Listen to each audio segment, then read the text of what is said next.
الحمد لله رب العالمين وصلى الله على سيدنا محمد وعلى آله وصحبه الطيبين الطاهرين اللهم علمنا ما جهلنا وذكرنا ما نسينا وزدنا علما ونعوذ بك من حال أهل النار اللهم واجعل نياتنا وأقوالنا وأفعالنا خالصة لوجهك الكريم.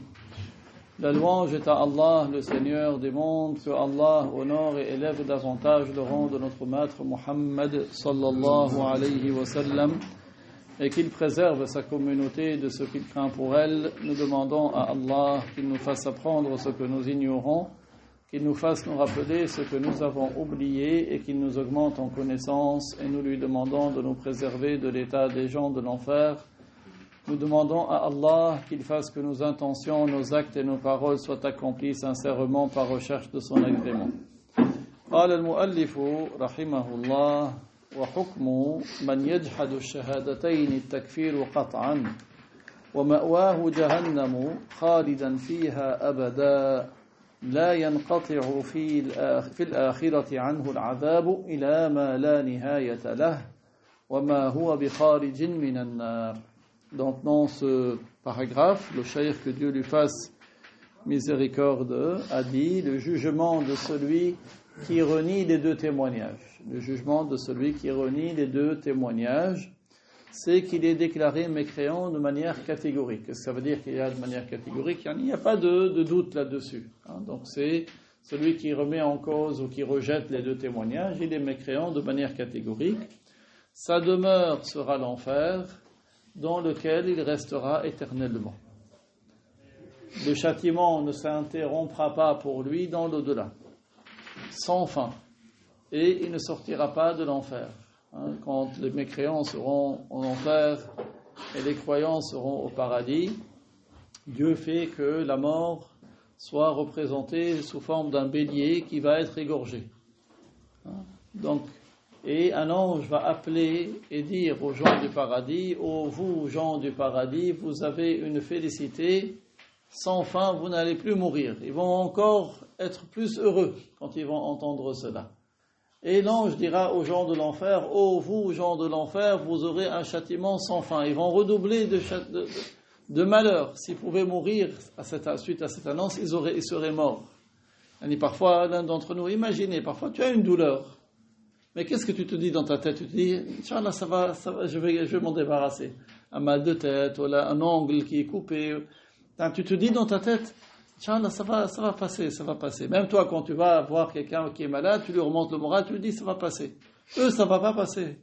Ce sera un châtiment sans fin, que Dieu nous en préserve.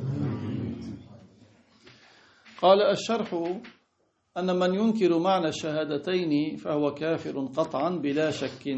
Donc dans le commentaire, le cheikh il a dit: celui qui renie le sens des deux témoignages, il est mécréant de manière catégorique, sans aucun doute. Il n'y a pas de doute là-dessus. Ça, c'est la croyance de l'islam. Celui qui rejette les deux témoignages, celui qui dit: moi je crois en Dieu mais je ne crois pas au prophète Mohammed, c'est quelqu'un qui a rejeté les deux témoignages. Il n'est pas musulman. Celui qui dit: moi je crois en tout ce que est venu tout ce que Dieu dit dans le Coran, mais je ne crois pas au hadith du prophète Mohammed, c'est un mécréant. Il a rejeté les deux témoignages parce qu'il a contredit le Coran quand il dit: je ne prends pas le hadith. Allah il dit dans le Coran: وَمَا أَتَاكُمُ الرَّسُولُ فَخُذُوهُ وَمَا نَهَاكُمْ عَنْهُ فَانْتَهُوا. Ce que le prophète vous a dit, prenez-le, et ce qui vous a interdit, abstenez-vous-en. Donc également, dans plusieurs versets, il est question de se référer رُدُّوهُ إِلَى اللَّهِ وَالرَّسُولِ. Quand vous êtes confronté à quelque chose, فَرُدُّوهُ إِلَى اللَّهِ وَالرَّسُولِ. Ramenez-vous à ce que dit Dieu et à ce que le messager de Dieu a dit. وَالْكَافِرُ إِذَا دَخَلَ جَهَنَّمَ فِي الْآخِرَةِ فَلَا يَخْرُجُ مِنْهَا أَبَدًا. Et le mécréant, quand il va entrer en enfer, il n'en sortira jamais. Il restera toujours en enfer. قال الله تعالى: إن الله لعن الكافرين وأعد لهم سعيرا خالدين فيها أبدا. Dans Sourate Al-Ahzab, versets 64 et 65, Allah Ta'ala dit: certes, Allah a maudit les mécréants, il leur a réservé l'enfer, ils y resteront éternellement. وفي هذه المسألة خالف جهم وابن تيمية. Sur ce point-là, il y a Jahm et Ibn Taymiyyah qui ont contredit. Mais attention, ne vous laissez pas berner par certains. Il y a des gens qui sont fanatiques de Ibn Taymiyyah. Et ils considèrent, qu'est-ce qu'ils disent? Ils disent, oui, mais Ibn Taymiyyah, il a fait ses recherches et il est arrivé à ça. Mais quelle recherche qui est contraire au Coran qui va être prise en considération? Du moment qu'une parole est contraire au Coran, il n'y a pas lieu de la suivre, cette parole. في هذه المسألة خالف جهم وابن تيمية وكان ابن تيمية قبل أن يقول هذا كفر جهما لقوله بفناء الجنة والنار ثم شاركه ابن تيمية في نصف عقيدته فقال بفناء النار فهو أخو جهم. Donc en fait il y a deux hommes qui ont été réputés célèbres pour avoir contredit ce verset. Le premier s'appelle Jahm ibn Safwan. Jahm, qu'est-ce qu'il a dit? Il a dit le paradis et l'enfer auront une fin. Il sort de l'islam. Et Ibn Taymiyyah, au début, il a déclaré mécréant Jahm pour avoir dit ça. Ça c'est correct. Mais après, qu'est-ce qu'il a fait? Il a partagé la vie de Jahm pour l'enfer. Yani, Jahm, il a dit il y a beaucoup de places devant les frères. Yani, si vous pouvez occuper les places devant avant les places derrière, c'est mieux. Barakallahu fiik. Donc Jahm, il a dit que le paradis et l'enfer ont une fin. Et qu'est-ce qu'il a dit Ibn Taymiyyah? Ibn Taymiyyah, il était d'accord avec Jahm sur l'enfer, mais pas sur le paradis. Ibn Taymiyyah, il a dit que le paradis n'a pas de fin, mais l'enfer, il a une fin. Donc c'est le frère de Jahm, le frère dans sa mécréance. Vous voyez? Vous avez compris? Donc Ibn Taymiyyah, au début, il a déclaré mécréant Jahm, parce que Jahm a dit que le paradis et l'enfer auront une fin. Puis, qu'est-ce qu'il a dit? Il a dit que l'enfer, Ibn Taymiyyah, après avoir déclaré mécréant Jahm, ce qui est correct ici, il a dit que l'enfer, il a une fin. Et ça, c'est une mécréance également. Donc en fait, il est le frère de Jahm. Ils sont les deux frères dans la mécréance. هذا الكتاب كلامه مذكور في كتاب حادي الأرواح صفحة 79 و500 إلى 82 و500 لتلميذه ابن قيم الجوزية وكتاب الرد على من قال بفناء الجنة والنار صفحة 67 و71 و72 لابن تيمية. Donc ce que nous disons là, vous le trouvez dans le livre qui s'appelle Hadi al-Arwah de l'élève de Ibn Taymiyyah qui s'appelle Ibn al-Qayyim. Ibn al-Qayyim, c'est l'élève de Ibn Taymiyyah. Il a écrit un livre Hadi al-Arwah. Il a rapporté la parole de son maître dans la mécréance, Ibn Taymiyyah, en page 579 et jusqu'à 582. Donc là, il indique que son maître lui a dit que l'enfer a une fin. Et il y a aussi le livre de Ibn Taymiyyah lui-même qui a répliqué à celui qui dit que le paradis et l'enfer ont une fin. Donc lui, c'est là où il a déclaré mécréant Jahm. D'accord? Vous voyez, donc, en fait, il s'est auto-déclaré mécréant, puisqu'il dit que dire que le paradis a une fin et que l'enfer a une fin, c'est une mécréance. Puis il dit la moitié de ce que l'autre a dit. Donc ça veut dire qu'il se déclare lui-même mécréant. Donc certains, j'ai vu dans certains, ils disent, oui, Ibn Taymiyyah, il a fait des recherches. Ibn Taymiyyah et Ibn Qayyim, ils ont fait des recherches. Ben, il s'est planté.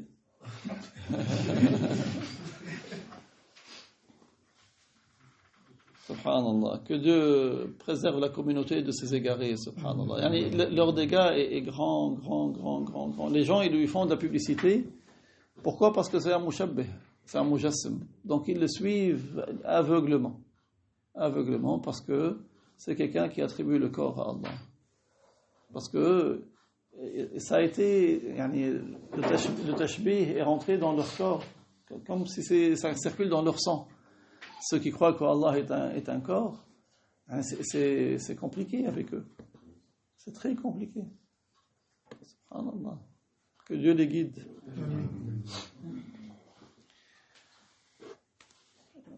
قال المؤلف رحمه الله ومن أدى أعظم حقوق الله بتوحيده تعالى أي ترك الإشراك به شيئا وتصديق رسوله صلى الله عليه وسلم لا يخلد في نار جهنم خلودا أبديا وإن دخلها بمعاصيه ومآله في النهاية على أي حال كان الخروج من النار ودخول الجنة بعد أن يكون قد نال العقاب الذي يستحق إن لم يعفو الله عنه.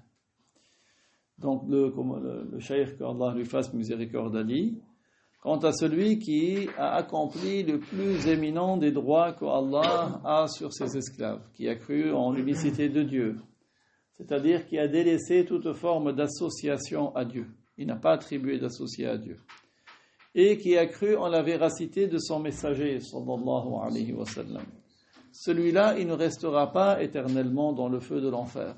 Il ne va pas rester éternellement dans le feu de l'enfer. Dès lors qu'il a cru en Allah, il n'a pas attribué d'associé à Allah, il n'a pas attribué à Allah des choses dont il est exempt, qu'il a cru au messager de Allah, qu'il est un envoyé de Dieu, et il a cru en tout ce que le messager de Allah, sallallahu alayhi wa sallam, a dit, eh bien celui-là, il ne va pas rester éternellement en enfer. Même s'il y entre à cause de ses péchés, il va en sortir. Il ne restera pas éternellement en enfer, parce qu'il a accompli le plus important des devoirs, qui est de croire en Allah et de croire au messager de Allah. Donc, son issue sera de quitter l'enfer, de sortir de l'enfer et d'entrer au paradis après avoir eu la punition, après avoir subi la punition qu'il mérite dans le cas où Allah ne lui pardonne pas. Parce que si Allah lui pardonne, il ne sera pas puni pour ses péchés. Mais bien sûr, on parle de celui qui est musulman. On ne parle pas de celui qui est mécréant, parce que le mécréant, Allah ne lui pardonne pas. الشرح قال أن الذي أدى أعظم حقوق الله وهو الإيمان بالله ورسوله واجتنب الكفر هذا إن مات لا يخلد في النار إن دخلها مهما كانت ذنوبه. Donc, dans le commentaire, le cheikh il explique ce paragraphe que nous venons de voir. Celui qui a accompli le plus éminent des devoirs, c'est-à-dire le plus grand des droits qu'Allah a sur nous, à savoir croire en Allah et croire au messager de Allah. Ça, c'est le plus important des devoirs. Et qui a évité la mécréance sous toutes ses formes, la mécréance par la croyance, la mécréance par la parole, la mécréance par les actes. Celui-là, s'il meurt, et il ne va pas rester éternellement en enfer. Même s'il entre en enfer, il ne va pas rester éternellement en enfer, quels que soient ses péchés. Quels que soient ses péchés, il ne va pas rester éternellement en enfer. Nécessairement, il entrera au paradis, après avoir subi la punition qu'il mérite à cause des péchés qu'il a commis. هذا إن لم يغفر الله له ذنوبه. Ceci vaut dans le cas où Allah ne lui pardonne pas ses péchés. On parle du musulman qui est mort chargé de grands péchés, dont il n'a pas fait le repentir. S'il entre en enfer, il ne restera pas éternellement, il va en sortir. Si Dieu ne lui pardonne pas ses péchés, parce que si Dieu veut, il lui pardonne ses péchés, et ne le fait même pas entrer en enfer, parce qu'il est musulman. هذا إن لم يغفر الله له ذنوبه فحكم المسلم العاصي الذي مات قبل التوبة أنه تحت المشيئة. Donc le jugement du musulman désobéissant qui est mort sans se repentir, c'est qu'il est sous la volonté de Dieu. Qu'est-ce que ça veut dire sous la volonté de Dieu? إما أن يعذبه الله ثم يدخله الجنة وإما أن يعفو عنه. Ça veut dire soit Allah le châtie et puis après le châtier le fait entrer au paradis, soit Allah lui pardonne et ne le châtie pas. C'est ça le sens. Il est sous la volonté de Dieu.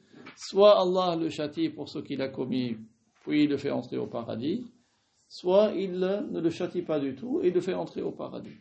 Grâce à son islam. Parce qu'il est musulman, il aura cela. قال المؤلف رحمه الله قال رسول الله صلى الله عليه وسلم يخرج من النار من قال لا إله إلا الله وفي قلبه وزن ذرة من إيمان رواه البخاري. Donc, l'auteur, que Allah lui fasse miséricorde, a dit, le messager de Allah, sallallahu alayhi wa sallam, a dit ce qui signifie: sortira de l'enfer quiconque aura dit La ilaha illallah et qui a dans son cœur le poids d'un grain de poussière de foi. Et la foi, elle ne se mesure pas au poids. La foi, ce n'est pas quelque chose que tu mets sur une balance, même si c'est une balance très sensible, hein. C'est pas quelque chose, mais c'est pour donner, c'est une image. D'accord, c'est une métaphore. Alors, même si c'est quelque chose qui, si elle était pesée, elle ne pèse pas beaucoup. C'est ça le sens. Même si c'était quelque chose qu'on pouvait peser, elle ne pèse pas beaucoup. Tout comme un grain de poussière, ça ne pèse pas beaucoup. Ça a un poids, c'est une de ses caractéristiques, cette substance, mais ce n'est pas quelque chose de très élevé. Donc, même si quelqu'un, il a le minimum de la foi.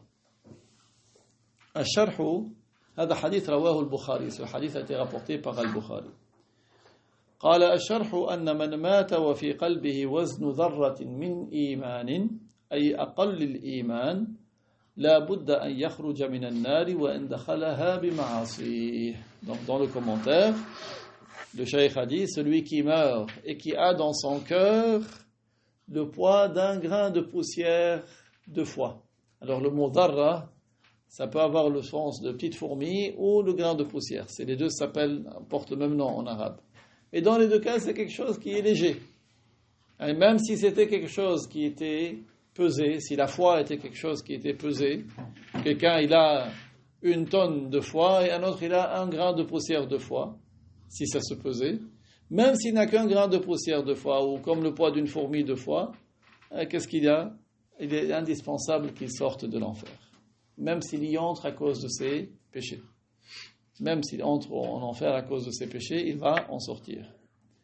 قال والذر هو الذي مثل الغبار يرى عندما يدخل نور الشمس من الكوة. Donc الذر, c'est ce qui est comme de la poussière que tu vois parfois si tu vois une chambre qui est obscure et un rayon lumineux qui traverse une fente, une fenêtre, tu vois comme des choses qui flottent. C'est ça, Ad-Dar. C'est comme des grains de poussière que tu vois dans un rayon de lumière. قال ويطلق على النمل الأحمر الصغير. Et c'est le même terme qui désigne les petites fourmis rouges. Elles sont toutes petites, elles sont rouges. Celle-là aussi s'appelle Ad-Dar.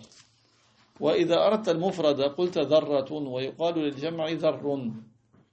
Donc le singulier c'est ذرة et le pluriel c'est ذر. ذرة ذر.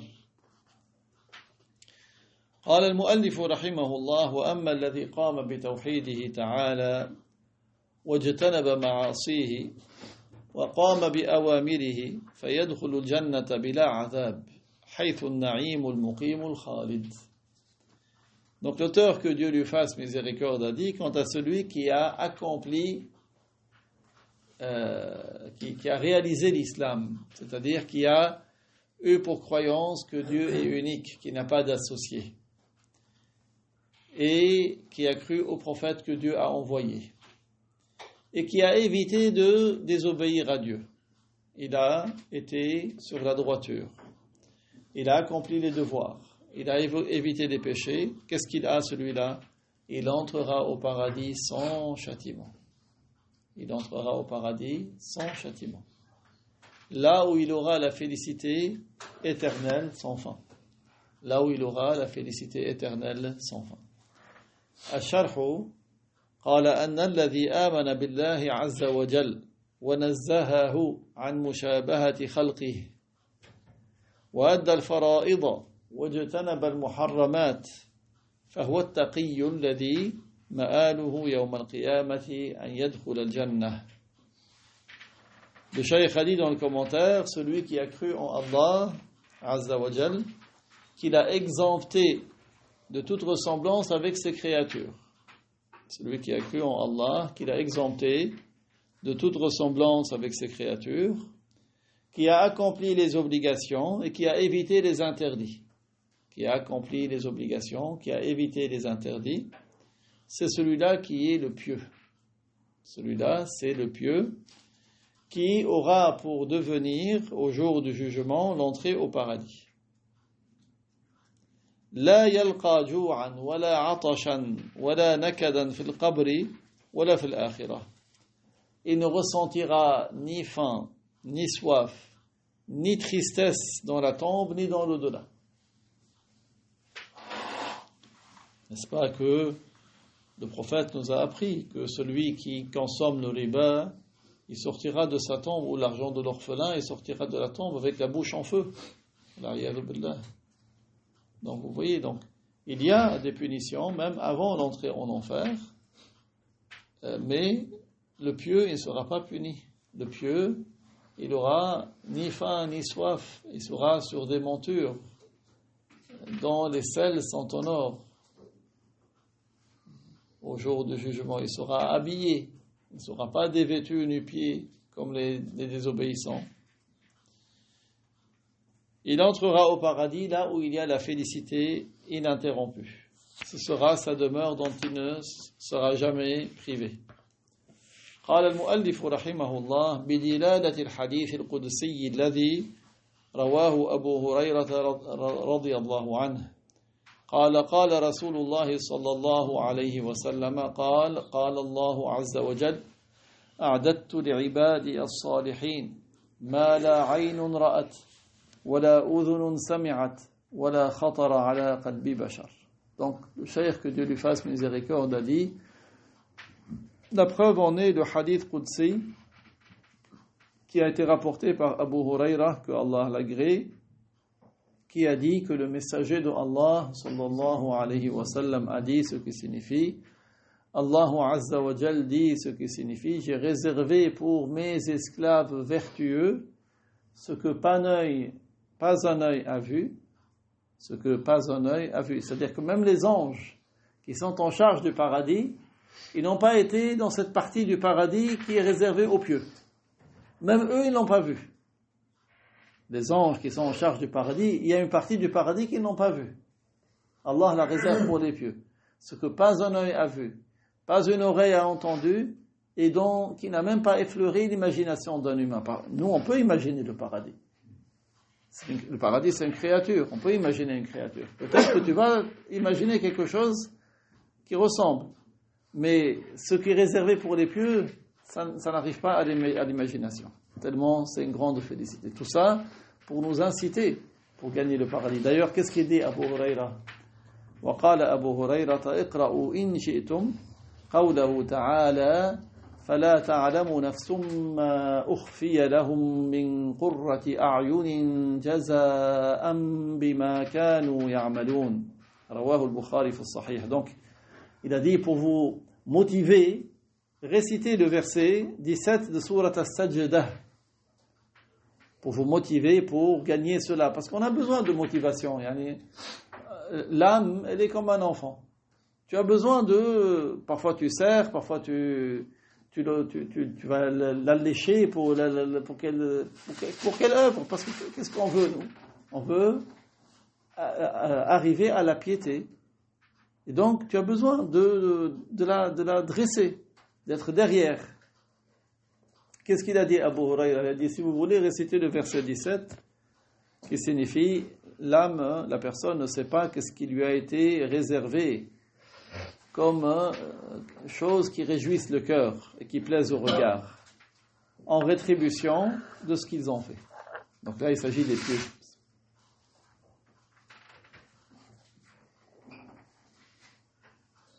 الشرح قال قوله تعالى قرة أعين أي شيء تقر به أعينهم أي تفرح به مما لم يطلع الله عليه ملائكته ولا أنبياءه. Donc dans le verset il y a le qurrati a'yun, c'est-à-dire des choses qui réjouissent, qui plaisent au regard, c'est-à-dire qui, ici c'est une expression en arabe qui veut dire qui réjouit le cœur. D'accord? Une félicité qui réjouit le cœur, que Allah n'a pas fait connaître même aux anges et ni aux prophètes. Les anges et les prophètes, ils n'ont pas vu ce qui est réservé pour les pieux. Ça ne veut pas dire que les pieux sont meilleurs que les prophètes, non. Mais on parle d'eux qui n'a pas été montré. Mais la félicité des prophètes est plus grande encore. فالنعيم الخاص المعد للصالحين لم يره الرسول ولا الملائكة ولا خزان الجنة الموظفون هناك. La félicité qui est réservée aux vertueux, le messager ne l'a pas vue, ni les anges, ni ceux qui sont en charge du paradis, qui ont pour fonction la charge du paradis. قال وقد فسرت الآية بهذا الذي جاء في هذا الحديث القدسي. Et donc le cheikh il a dit ce verset a été expliqué par ce qui est parvenu dans le hadith qudsi, c'est-à-dire que Allah a réservé ce que pas un œil a vu, pas une oreille a entendu, qui n'a pas effleuré le cœur d'un humain. Que Allah nous l'accorde, Inch'Allah. Donc ici nous allons continuer sur Ad-Dalil. قال فائدة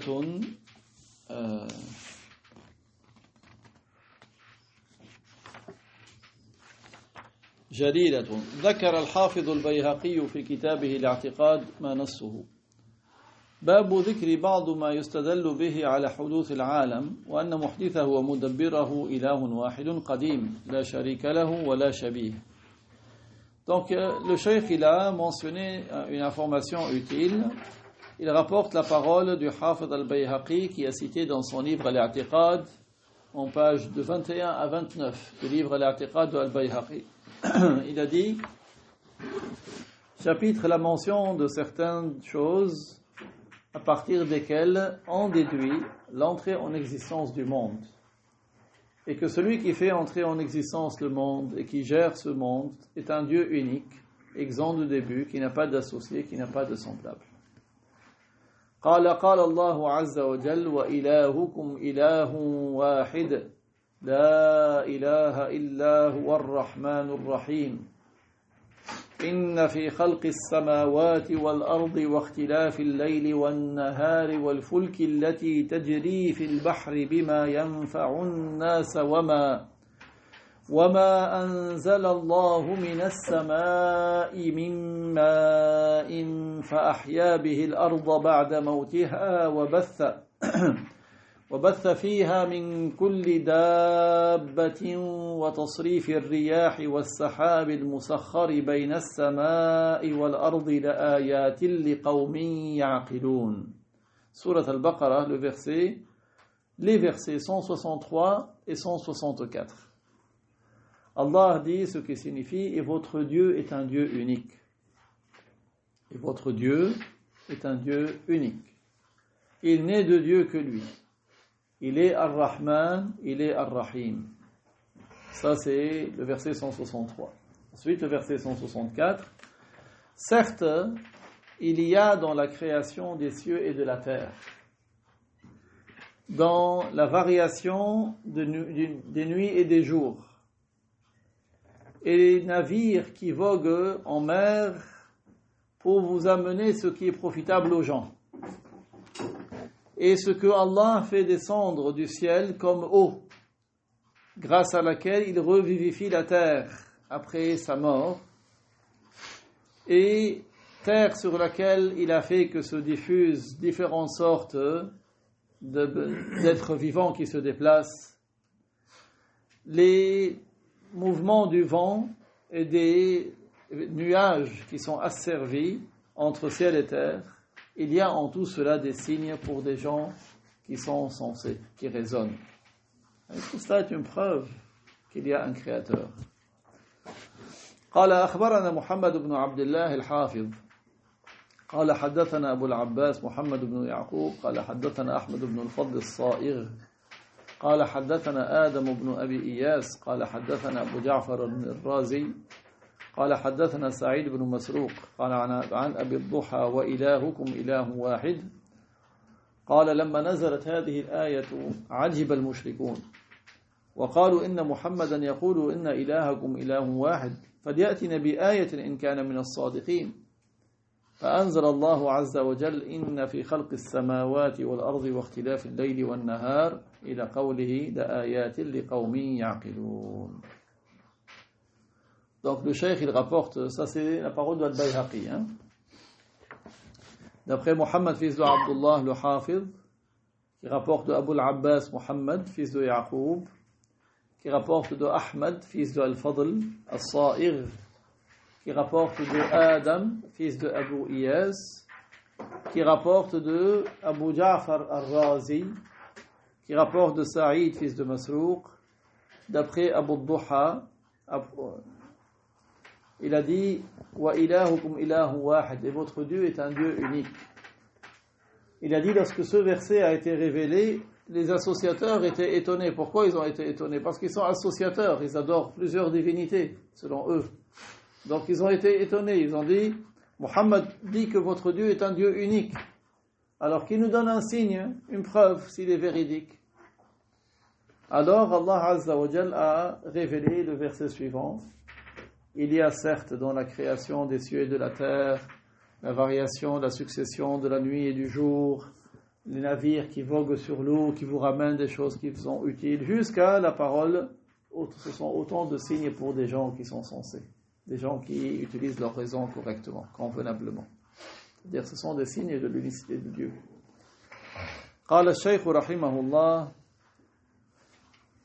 فذكر الله عز وجل خلق السماوات بما فيها من الشمس والقمر والنجوم المسخرات، وذكر خلق الأرض بما فيها من البحار والأنهار والجبال والمعادن، وذكر اختلاف الليل والنهار وأخذ أحدهما من الآخر، وذكر الفلك التي تجري في البحر بما ينفع الناس، وذكر ما أنزل الله تعالى من السماء من المطر الذي فيه حياة البلاد. Donc, le cheikh, que Dieu lui fasse miséricorde, a dit Allahu Azza wa Jal a cité la création des cieux avec ce qu'il y a comme soleil, lune et étoiles qui sont toutes asservies. Est-ce que le soleil ou l'étoile ou la lune font autre que le mouvement que Dieu leur a ordonné? Non. Le soleil il a sa trajectoire, la lune elle a sa trajectoire, les étoiles elles ont leur trajectoire. Ils sont tous asservis, tous soumis à l'ordre de Dieu. Donc il y a dans ces signes-là. Il a mentionné la création de la terre. Regardez ce qu'il y a sur terre, comme océan, comme mer, comme rivière, comme fleuve, comme montagne, comme minerai. Il a cité également la succession de la nuit et du jour. Tout à l'heure c'était le jour avec le soleil, après c'est la nuit, et comment l'un prend la place de l'autre. Subhanallah, yani. Et ça, c'est une grâce pour nous. Et il a cité également les navires qui voguent sur l'eau et qui ramènent ce qui est profitable pour les gens, que ce soit les poissons ou autres. Il a cité également ce qu'il fait descendre, ce qu'Allah fait descendre du ciel comme eau, qui est une source de vie. Regardez, quand il y a la sécheresse, c'est dramatique. Quand il y a l'eau, c'est une source de vie. وبه وبما وضع الله في الليل والنهار من تعاقب الحر والبرد يتم رزق العباد والبهائم والدواب. Et il a dit que par cette eau et par ce que Allah a fait comme cause dans la nuit et le jour, la succession de la chaleur et du froid. Regardez les saisons. Parfois quand il fait froid, l'arbre se repose, la sève circule moins. Ensuite, quand c'est le printemps, il y a le dégel, les feuilles commencent à pousser, puis les fleurs, puis Allah Ta'ala fait que les fleurs soient pollinisées, des abeilles ou d'autres insectes qui viennent, qui mélangent les deux substances pour que le fruit se forme. Puis il y a la chaleur du soleil, après le froid, qui contribue à ce que le fruit gagne en maturité, soit sucré, et ça dépend. Allez, regardez comment toutes ces choses-là, qui sont des causes de subsistance pour les esclaves, pour les animaux, pour les bêtes. وذكر ما بث في الأرض من كل دابة مختلفة الصور والأجساد مختلفة الألسنة والألوان. Il a cité également tout ce qu'il a fait comme êtres vivants qui se déplacent sur terre, qui ont des apparences différentes, des corps différents, des langues différentes, des couleurs différentes. وذكر تصريف الرياح والسحاب المسخر بين السماء والأرض وما فيهما من منافع الحيوانات. Il a cité également comment le vent, Allah Ta'ala fait que le vent pousse de telle direction à telle direction, et que les nuages sont asservis entre ciel et terre, et ce qu'il y a comme bénéfice pour les animaux. وما في جميع ذلك من الآيات البينات لقوم يعقلون. Tout ce qu'il y a comme preuve claire pour des gens qui sont sensés, des gens qui utilisent correctement leur raison. ثم أمر في آية أخرى بالنظر فيهما. Puis dans un autre verset, il a ordonné de méditer à ce sujet. فقال لنبيه قل انظروا ماذا في السماوات والأرض.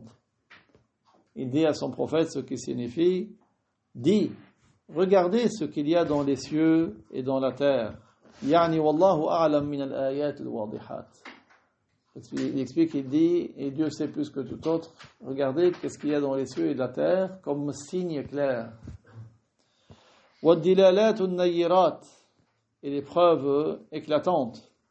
وهذا لأنك إذا تأملت هيئة هذا العالم ببصرك, parce que si tu observes la constitution de ce monde, comment ce monde est fait, avec tes yeux tu le constates, واعتبرتها بفكرك, et que tu y réfléchis par ta raison, وجدته كالبيت المبني, tu trouves que ce monde il est comme une maison qui a été construite. المعد فيه جميع ما يحتاج إليه ساكنه من آلة وعتاد. Et c'est une maison dans laquelle l'habitant trouve tout ce dont il a besoin, comme outils, comme provisions. فالسماء مرفوعة كالسقف. Le ciel est élevé comme si c'était le toit. والأرض مبسوطة كالبساط. Et la terre, elle est étendue comme si c'était un tapis ou un sol. والنجوم منضودة كالمصابيح. Et les étoiles sont éclairées comme des chandelles, comme si c'était des lumières. والجواهر مخزونة كالذخائر. Et les perles sont dans le sous-sol comme si c'était des provisions. وضروب النبات مهيئة للمطاعم والملابس والمآرب. Et différentes sortes de plantations sont préparées, soit pour être consommées, pour la nourriture, soit pour en faire des vêtements, ou pour différents autres objectifs. وصنوف الحيوان مسخرة للمراكب مستعملة في المرافق. Et différentes sortes d'animaux qui sont utilisés pour le transport, ou bien pour le déplacement. والإنسان كالمملك البيت المخول ما فيه. Et l'homme, il est comme celui à qui la maison a été donnée en propriété et à qui ce que cette maison comporte comme bien lui sont à son service. Il peut s'en servir. وفي هذا دلالة واضحة على أن العالم مخلوق بتدبير وتقدير ونظام. Et cela est une preuve claire que ce monde est créé et par un être qui prédestine et qui donne un ordre à ce qu'il y a dans ce monde. وأن له صانعا حكيما تام القدرة بالغ الحكمة. Et que ce monde a un créateur qui a pour attribut de la sagesse, qui a une parfaite toute-puissance, une extrême sagesse. قال وهذا فيما قرأته من كتاب أبي سليمان الخطابي رحمه الله. Et donc ça c'est Al-Bayhaqi qui écrit. Il a dit c'est ce que j'ai lu dans le livre de Abu Sulayman al-Khattabi, que Dieu lui fasse miséricorde. Parce qu'Al-Bayhaqi, quand il dit le Cheikh a dit, c'est Abu Sulayman al-Khattabi, c'est son Cheikh. Nous quand on dit le Cheikh a dit, c'est qui? Cheikh Abdullah.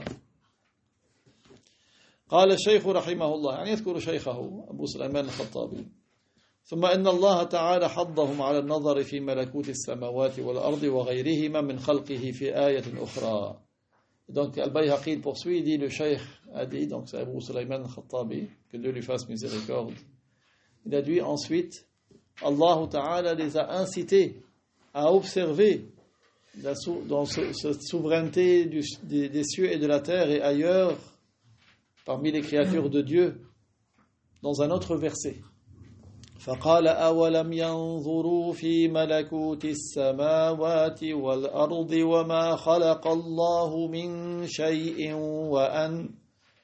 وأن عسى أن يكون قد اقترب أجلهم فبأي حديث بعده يؤمنون. N'observe-t-il pas dans la souveraineté des cieux et de la terre, est-ce qu'Allah leur a créé comme différentes choses et que peut-être leur terme est proche, peut-être qu'ils vont bientôt mourir. Après, quel autre discours après cela, en quel autre discours vont-ils croire? Yani bil malakut il ayat, ici, c'est-à-dire dans la souveraineté des cieux, c'est-à-dire que ce qu'il y a comme signe. يقول أولم ينظروا فيما نظر فيها أولم ينظروا فيها نظر تفكر وتدبر حتى يستدلوا بكونها محلا للحوادث والتغييرات على أنها محدثات. Donc il dit, n'observe-t-il pas ce qu'il y a dans les cieux d'un regard d'exhortation, d'un regard de réflexion, de méditation, pour qu'il puisse déduire que ce qu'il y a dans les cieux est sujet à ce qui entre en existence, au hawadith, et ce sont des choses sujettes au changement, ce qui prouve que ce sont des choses qui sont entrées en existence. Ce qui est sujet à ce qui entre en existence est lui-même entré en existence. Ce qui est sujet au changement est lui-même entré en existence. وأن المحدث لا يستغني عن صانع يصنعه على هيئة لا يجوز عليه ما يجوز على المحدثات. Et donc ce créateur, toutes ces choses qui sont entrées en existence ne se passent pas d'un créateur qu'il a créé avec l'aspect qu'ils ont. Et ce créateur, il ne lui est pas possible ce qui est possible pour ce qui entre en existence.